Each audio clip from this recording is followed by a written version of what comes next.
Hello, everyone, and welcome to Politics Today live on Channels Television. I'm Sean Okimbaloye. Tonight, our attention is on the security situation in the country, especially the issue of banditry in the northwest region of the country. And tonight, one person that has been very much involved in advocacy and negotiation, if you may call it, has been a popular Islamic cleric, Sheikh Ahmed Gumi. He's our guest tonight on the program. Thank you so much, Sheikh Gumi, for talking to us on Channels Television. It's a pleasure for me to be with you. Thank you indeed. Let's begin the conversation today about the Kagara boys and the students and those their families that were abducted in the government science school in Kagara. What can you tell us about their location or their whereabouts? Do you have any idea as of now? I cannot say even the people we met in the bush trying to see if we can, which is a common knowledge that we have been going to see the militant headsmen. They don't even know who did it and who actually is responsible for it, despite the fact that they have a lot of control over the militants and bandits as of 2 days ago. So of now, I cannot say exactly if the authorities know where they are. So it's a bit different from the Kankara situation. You seem to be apprised of those who did the abduction in the Kankara situation, but this one, you have no idea of those who are involved. No, we don't have any idea of those who are involved because actually we don't even know these people at all. But you see, whoever wants to meet them, depending on the channel of communication. And I think the media should be trying to get across to go and see them and speak with them as we do as clergy. Then you will get to understand a lot of things which actually are not in the print. We don't know who they are, and the people we met there are like warlords there. And they said it happened just 2 days ago, and the area is so wide, they don't know which group or which splinter group did the kidnapping, but at all costs, they are going to get contact with them. And since we're in a peace negotiation with them, definitely they will lower them into releasing them without any ransom. It took about 6 days for the Kankara abductees to be released. Yes. We're running into almost a week now. It's about Monday or Tuesday last week that the situation in Kagara happened. From what you know... No, it happened on Wednesday. On Wednesday? Yes, so yeah, in another 2 days it will be a week. A week, yes. Okay, so it's about 5 days now. It's 5 days, yes. That they've been abducted. If you make a comparison from the knowledge of these abductors that you have, is the Kagara situation more complex? No, it's less complex because it happened in the process of trying to see these warlords and negotiate with them to leave, not negotiate with them, admonish them to leave this kind of way. If you have any grievances, this is not the way you address it. And we have to teach them this, and sometimes when you go there and speak with them, you see that, yes, you really have to give them an excuse, although there is no excuse for any crime. Nothing can justify crime. Crime is a crime, and they are committing crime. But why? I think it's a population that is pushed by circumstances into criminality. And this is what we should look. Let's remove the pressure. Let's remove the things that made them into criminals.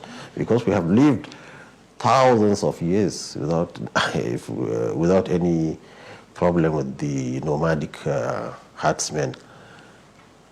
Peaceful people, you get your gas gets stuck in the road, they come and assist you. So what happened? Something happened that led them to this. So I think listening to them is very important. What did you discover when you listened to them? When I listened to them, is that I found that actually it's a simple case of criminality which turned into banditry, which turned into ethnic war. And some genocide too is happening. People behind the scene, people don't know. So now we are not talking about banditry, we are talking about ethnic war. So it's an ethnic war right yes, now? it's going on, yes. So between which ethnic group? Between now the nomadic Fulani, the headsmen, and the others. If they are, the others means anybody who's not them. So you can imagine a Fulani man will tell me in Zamfara state that he cannot go into areas, like he cannot go into the town of Shinkafi. When the emir of Shinkafi is a Fulani man. They cannot, so it's a war between nomadic Fulanis and the others. The others include Fulanis too that are sedentary. If you go there westward on the Kagara of Kebbi State, there's war between them. If you go south with the Igbos and the Yorubas, and between themselves too. It's a complex issue that Nigerians need to pipe down, put cold brain and understand the issue. But I see the solution is very simple, but it's not military hardware. Anything but not military hardware. What's the solution? The solution is dialogue and teaching, because these people, they are acting with instincts, natural instincts, not with special knowledge. And they don't have any ambition or anything. When they don't have, what is the future? What do they look at? What do they want to achieve? They don't have that vision. They are talking about existence. Their livelihood is destroyed. Because the cattle rustling that was going on for a long time, they are the first victim of it. When their cattle finished, then people started rustling cattle in towns. So these cattle rustlers that came suddenly into the scene, this is the source where we should investigate, and we need psychologists, criminologists to investigate how suddenly cattle rustling become a booming business in Nigeria, especially in northern Nigeria, and how it affected the socio-cultural behavior of the nomadic Fulani. It's very important. They are pushed into criminality, and I think the same way, if you understand, can bring them out from it very easily and quickly. Okay, I'd like you to clarify something. Yes. These elements, these bandits that you've seen, that you know, that you've spoken to, yes, they are Fulanis, is it? Yes. They speak Fulfulde. They speak Fulfulde. So, and they speak Hausa. Okay, so you call them the House of Fulani? This is what we call the House of Fulani because of the, what do we call it, interlacing of the culture, language between the Fulani and the Hausas. But they are originally Fulani? They are, yes, they are physique and everything, they are Fulanis. Of Nigerian extraction? Oh, you know, they're Nigerians, no doubt about that. They are Nigerians? Yes, in fact, some of them have parents in the town. So why, for those who say some of these criminal elements are non-Nigerians who move through the ECOWAS territory region, yes, into Nigeria, is that true? What happened is, you see, as I've said now, we are having an ethnic war. The Fulani nomadic feels his existence is threatened. So what they do is, when they have a war, they call other Fulanis from other countries, irrespective of where they are. Fulani is Fulani man. They go to defend their kinsmen. Then disperse, each one goes back to his roga. So that's why they what do you call it, they transit the borders just for an operation and go back. But if there is calm and there's peace, you will not see this kind of incursion of foreign elements into the nation. And that's why it's very important, the government is very proactive in this issue. Let's go in, let's educate them, let's register them, let us do what we do to others, so that we don't have any Nigerian that can be susceptible to be used. If this money they are making is to take the land, they will be buying islands, they will be buying mansions, they will be buying cars, and this is, no, they are still in the hut. They're just trying to survive. It's just a misconception from both sides. People don't know. You need to go in. And I hope you follow me one time when I'm going in, to go with you and talk to them and interview them and see. And you see, for every victim you're talking about, victim of kidnapping, you have almost 10 times victims among themselves. They will show us, none of us here is not without a victim of violence, maybe killed by the military or killed or lynched in town. Do you know that there are situations to the extent that any man with this physique, Fulani physique, and a slim, light complexion, or even the dark ones, on a motorbike is automatically arrested and incarcerated? The first time I ventured out into Jere area, two Fulani men, we were dropped out of a bus by the police and arrested. So their leader, Arto, they call them Arto, came to me and said, Lucy, when you came here, we called some of our herdsmen to come across, and they were arrested by police. I have to send people to go and bring them out. He said, without your intervention, they would have had to sell their cows to get bail out from police. What's their offense? Profiling. It's just that he's a Fulani herdsman. This is the situation they are facing. So they are really fighting to them. They are fighting war to exist. Some of your critics say that you are deodorizing evil by doing that. You see, what they see, the Fulani herdsman now, he's seeing evil all surrounded by him. You can imagine when he sees his children, women, everything killed, his animals slaughtered. You see what happened in Oyo. His hut burnt down. Who's burning down his hut? Is somebody coming from a building, somebody coming from a car. He doesn't own a car. He doesn't own a building. He doesn't enjoy anything of the Nigerian cake, national cake. And then you're coming again to the little thing he has to kill his animals, you see? So he's seeing the evil from the other side. So each side is seeing the other side evil. How do we do? It's the clergy now. They have to come in the middle. Muslims and Christians say, look, stop this hostility. Let's iron out. Let's listen to these people. What do they want? It's very important. Demonizing anybody is not appropriate, and evil is there in everybody. But is it justice for those who are being victims of their kidnapping? Some of the people are being killed also. Yes. Would you say there's justice if you are now asking for amnesty for those who have killed other people's children? No, you see, it's in an amnesty, it comes with a package. An amnesty comes with a package. What kind of package are you? Package means all victims should be looked at and the government should compensate, because actually it's the responsibility of the government to protect people, their lives and their livelihood, and we are not able to do.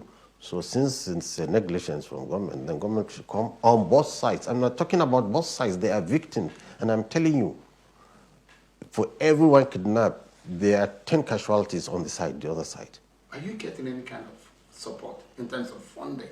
No, we don't have support except the states that adopt this, like Zamfara state, not funding, but they facilitate our movement, they accommodate us when we come, and that's all. But there's no any funding, but it needs funding, not only state funding, because they're Nigerians. I tell you, since when God created earth, this is how they are living. Nothing of civilization. Besides that gun they hold. So is it just I saw two little girls. Maybe I should put the clip when you're drinking from the stream, for where animals drink. And these are the kind of people will be shouting, what do you call it, bandits? No. People need to go and see their life. I mean, I was asking you, who is funding your trip? Because a lot of people will be asking the question, who is sending Sheikh Gumi on this mission? You know, the mission doesn't require much fund. You see, wherever you are, in just a stone thrown to place, you find the Ruga of Fulanis. So it doesn't require much. We just buy some few little books, go to them. But you see, when I travel to a state, then the states give us logistics. You know, they accommodate us in a hotel and assist us with their police to escort us to a reasonable distance. Because there are some bandits, or I call them now militants, that don't allow police to near them. And there are some they don't care. You can go with the police and they're ready to talk. Why do you choose to call them militant and not call them bandits? Yes, because now they are fighting an ethnic war. They are kidnapping to get money. You see now, Look at the example, the case, the latest case where they released a bus full of people. They were asking 500 million. Now they freed them with mere negotiation. They freed them free. Nothing was paid. Nothing was paid. Even one of the victims' father was calling me, thanking. You can ask the victims. And you brokered this deal? Yes, it's broken. You brokered it? In front of us, he said he's going to talk. He said he knows those who took the bus, and he's going to talk with them. But for those who took the boys in the school, they are not sure of them. But he's still going to investigate who they are, and he's going to convince them to release them because there's a peace process going on now. How soon do you think this can happen? Anytime they can be released, anytime, any minute. Since there's a peace process, so they're ready to lay down their arms, stop kidnapping, stop all the things they're doing. And you see, even we call them killer headsmen. How many people do they kill? They only kill, sometimes some of them are on drugs. Some of them are on drugs. So that killing is not killing they want the money. So they're ready and they're comfortable. They can keep somebody as long as they are. Because they are in the bush, really in the bush. Getting there is very remote. They can keep somebody, so they don't have, when they kill it must be accidental. Maybe somebody they took who is sick. But tell me who they have killed. How many? Few. They've killed people? No, they don't kill. If they kill, in the bus, they will kill people there. They want money from the people. They want, what do you call it? They've burned down houses. They've killed people. This is another thing. That is the ethnic war. That's not mandatory. Maybe if a nomadic man went to that village and he was killed or lynched, so they come in a group and ransack the village, not to steal, just to revenge. And this is their mode of defense, instilling fear. It's just like the honey. When you want to take its honey, the whole bunch of soldiers follow you. This is exactly, so that killing is not the stealing. You don't combine it with it's not because of, what do you call it, criminality. It's because of ethnic revenge. And they don't attack a village except that village did something to one of them. In fact, you see that they will pass many villages and go to the one that they have problem and attack it. So this is the kind of killing, but I've told you it's a revenge. You were being heard, you were heard on a video online that surfaced, and you were making reference to the fact, telling the Fulani community that non-Muslim soldiers were responsible for the atrocities against them, but that the Fulanis retaliate by attacking both Muslims and non-Muslims. What do you mean by that? Okay, this is a misrepresentation, and it's mischievous who does that. You have to listen to them completely. All of them that stood, they said, we are fighting because so is killed. 100 people are killed. 200 people are killed. Our fathers are killed. They didn't give you that portion. They gave you, and it's the military that is doing that. You don't trust the military? No, they are doing that. So I told them a case, which I can give you a clip. You should play it if you play this. A soldier came to me in 2014, 21st June, on a Friday. A soldier from the 1st Division. He said, I've just come to tell you something's happening. We are sent to fight rustlers, cattle rustlers. But he mentioned names, officers, that were killing communities of Fulanis. He himself, he said, has seen more than 300 civilians, men, children, and women killed. By Nigerian military? You'll be surprised. So this is why, look at it this way. It's very important. Because this allegation, Sheikh, this allegation is very grave. Wait. I mean, you're saying that that's why extrajudicial killing by the military. Extrajudicial killing, that was in 2014 in fighting cattle rustlers. The bandits told us when the military first came to fight the rustlers, because they are the first victims of them, they were happy. But when they came, they were killing everybody. Then they turned into now trying to protect themselves from the military incursions. Let me tell you, we have evidence. So now, I'm going to broker a peace with these people, and they know they are the victims of this military excesses. They are. And in the videos, they have told us they have seen more than 100 different people. It's so much successive that it can be untrue. So I said, just to reaffirm that we know what they know. If you look at what is happening, basically, one is curious. Sheikh Gumi is able to trace these bandits to their hideouts and meet with them. Why is it difficult for the Nigerian intelligence community or the Nigerian military to be able to know where these bandits are? They know. They know? They know where they are. They see them by aerial views. They have intelligence among them. I've met a herdsman. I have met a herdsman who is part of the internal security. They all know. But the problem, I think now the military has learned its lesson. The first approach they had, when they go in and start killing, they realize it's the wrong way. And they realize they are producing a monster. So they are now very careful, watching and studying and seeing how they come about it. The only element now I'm adding value to it is that, look, don't just wait out, just don't wait and watch. Go in and negotiate. So, I mean, if you look at what is happening right now, you see a situation where some military or security consultants who have told me and said, look, what we see in these bandits or what we see these killer herders, there's some kind of Boko Haram. Do you think that these killer herders or these militants, as you call them, are some form of Boko Haram or some element masquerading as bandits who are really Boko Haram? I can say categorically they are not Boko Haram, but we have to be very careful. Because if the pressure is too much, being Boko Haram more international, more connected, maybe richer, if the pressure is too much, I'm afraid they can be influenced by Boko Haram. And there we have seen the signs that Boko Harams want to infiltrate them. But so far they are not Boko Haram. They are ready to lay down their arms. And there's an incident that happened in Zamfara during the former regime. The Fulanis themselves caught some few elements of Boko Haram and presented them to the government. Boko Haram, they're trying to preach to them that, so they are not Boko Haram now. I'm telling you, they're citizens, they recognize the government, they recognize authority. Boko Haram doesn't recognize nobody except themselves as the sole sovereignty, you see.